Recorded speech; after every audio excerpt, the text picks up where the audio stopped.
qui est certain, c'est que les dérèglements financiers à partir d'un marché, le marché américain, et qui a son origine dans une bulle immobilière considérable, a déréglé l'ensemble des circuits financiers et a précipité l'ensemble de nos économies dans le monde en situation très difficile.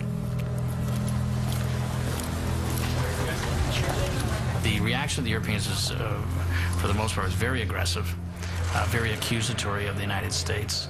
You caused this because you let Lehman Brothers fail. I didn't think it was particularly useful. I mean, and I pointed out to some of my colleagues that a lot of the European banks were leveraged at 30 to 1 and 40 to 1, so they couldn't really be too critical of investment banks on Wall Street that were leveraged the same way.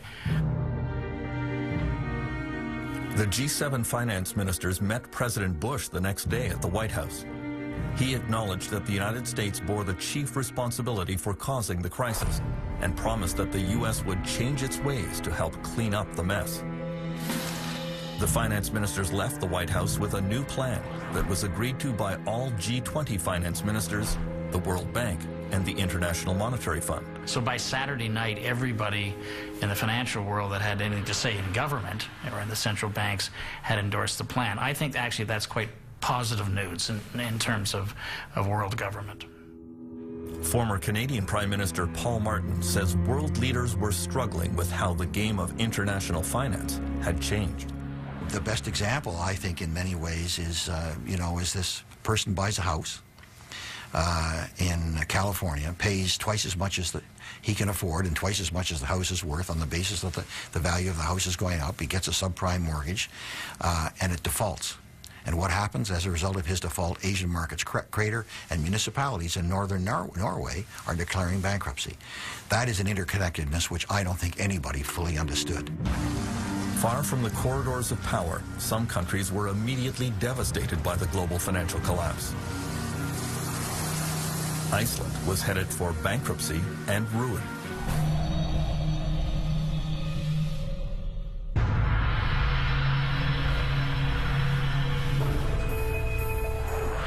During the meltdown, the worst international dispute over money came between Britain and Iceland.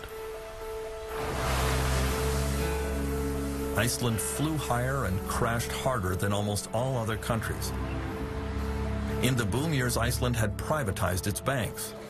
The new owners embarked on a binge of questionable financial practices. Many Icelanders thought they had developed a world-beating new banking model. But the global financial collapse would prove them wrong. Egil Helgason is Iceland's most popular political broadcaster. Suddenly, a small country with no history of banking, no history of stock markets, thought that they knew best. Even it's on record from the Icelandic Chamber of Commerce saying, of course, the Scandinavian countries cannot teach Iceland anything because we are cleverer than them. In the years leading up to the crisis, Icelandic banks opened operations in London and launched major ad campaigns to convince British citizens to deposit their money in high-interest Icelandic accounts. Credit cards, club cards, discount cards, frequent flyer cards, ridiculous. The actor John Cleese became a pitchman for the Kaupthing Bank. So all you Icelanders have got this figured out. IceSave, right. IceSave was an internet deposit scheme run by Landesbank. Because IceSave's an online savings bank, completely dummy-proof. Not quite. In October 2008, Iceland's banks quickly collapsed and had to be taken over by the government. Prime Minister Geir Haarde went on national television to announce that the country was facing bankruptcy and ruin. Svo hætta raunveruleg, góðir landsmenn, að íslenska þjóðarbúið myndi ef allt færi á versta veg, sogast með bönkunum inn í brimrótið og afleiðingin yrði þjóðar gjaldþrot. Guð blessi Ísland. The UK government immediately demanded that Iceland guarantee British deposits in Icelandic bank accounts. Already facing bankruptcy, Iceland refused. British Prime Minister Gordon Brown was furious. What happened in Iceland is completely unacceptable. I've been in touch with the Icelandic Prime Minister.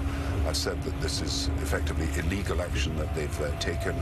We are freezing the assets of Icelandic companies in the United Kingdom. Britain invoked its draconian anti-terrorism legislation and placed Iceland and Landesbank on its official list of proscribed organizations. Icelanders couldn't believe it. You have the Al-Qaeda, you have the Taliban, you have North Korea, and you have the Landsbanki of Iceland, the Financial Ministry of Iceland, and the Central Bank of Iceland. So when you're on this list, you have no chance. So whatever credibility there's left, it's gone. Icelanders were very upset that Gordon Brown had categorized them as terrorists. We basically think he's a bastard. We consider Britain a friendly country. The problem we got was that we understood the then Icelandic government to be saying to us that the creditors outside Iceland weren't going to get anything, and we just couldn't sit back and allow that to happen. I think the application of legislation that was intended to deal with terrorists against a friendly country, an old ally, NATO ally, was absurd. This would never have been done had they been dealing with a more powerful country than Iceland. I think there was nothing about bullying Iceland. I mean, Iceland had allowed these banks to develop and to ruin themselves and ruin the country. Things are clearly tough for our US and our global viewers, but look on the bright side, you could be in Iceland. Et en Islande, une nouvelle banque a été placée sous tutelle de l'État aujourd'hui. C'est la troisième. Iceland, the financial system there teetered on the brink of collapse today. The scale of the crisis, the government's taken out these 4-page ads reminding people to remember their loved ones, to think of their children. This is also sort of the end of an illusion that has sort of collapsed, because for a while everybody thought that they would be living in a famously rich society where everybody was moving around money, and we have to sort of reinvent ourselves as a nation.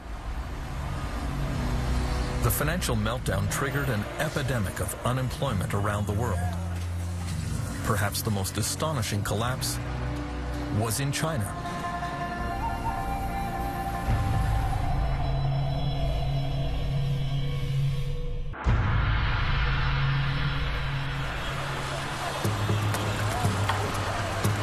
The interconnectedness of the world economy became starkly apparent in late 2008 in China.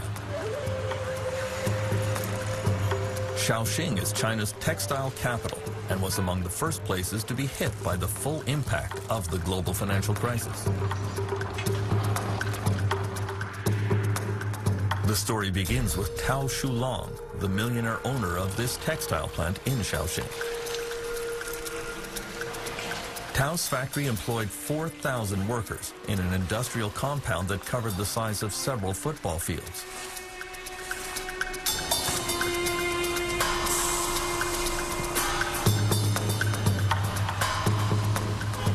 Tao drove around town every day showing off his latest Mercedes, and he was widely seen here as an advertisement for the new China. Unfortunately, in the fall of 2008, international orders for clothing from Tao's factories dried up all at once. Foreign customers told him they couldn't even pay for the shipments he had already exported. Tao quickly became desperate. He had no cash reserves to pay his workers, and there was no way under Chinese law that he could file for bankruptcy protection from his creditors.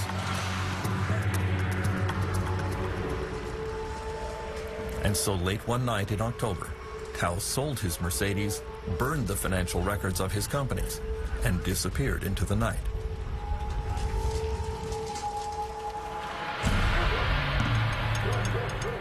Tao wasn't the only one.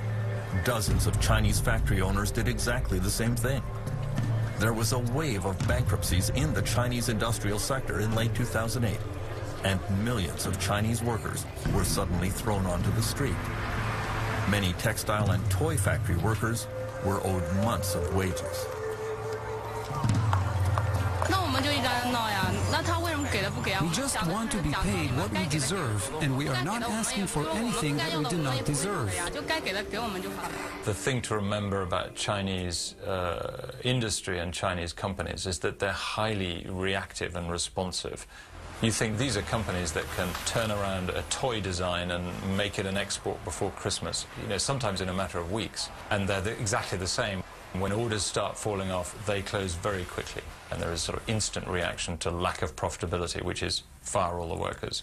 It's a very brutal form of capitalism. Someone got on the roof to jump, this woman says, but the police just said, go ahead. Other workers reveal they haven't eaten for 2 days.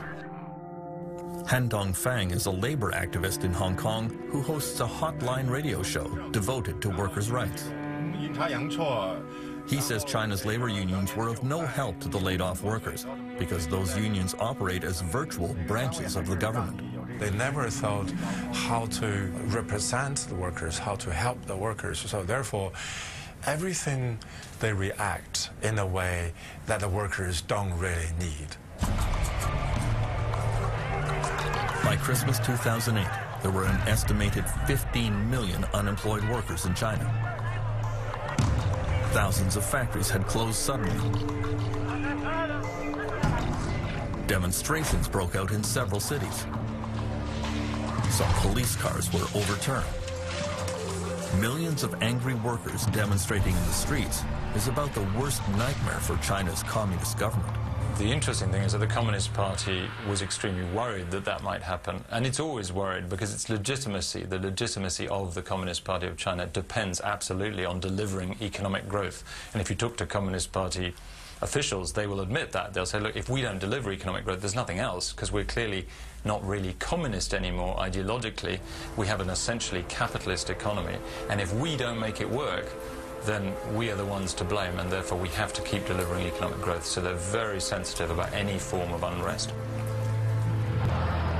The 2008 demonstrations echoed the notorious Tiananmen uprisings of 1989, when Chinese citizens lost their fear of dictatorship and stood up to the communist government. Han Dongfang was a leader of the Tiananmen protests, but speaking from experience, he urged workers not to participate in the violent demonstrations of 2008. One of the lessons I learned from 1989, the huge, massive street action, looks powerful, yes, but after the crackdown, everybody disappeared. We're human beings, and we have fear in front of machine guns. Even 1 million people in the street continue for 3 days. That power is not really reliable. The Chinese Communist government quickly suppressed the demonstrations there.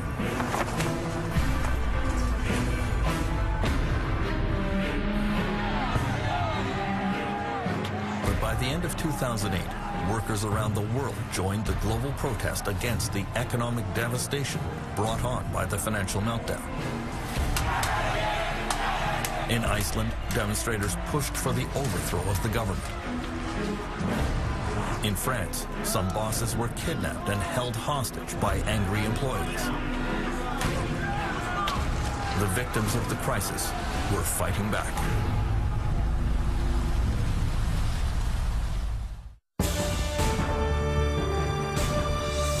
Next time on Meltdown. Out of work and out of patience, the newly unemployed aim their fury at the boss.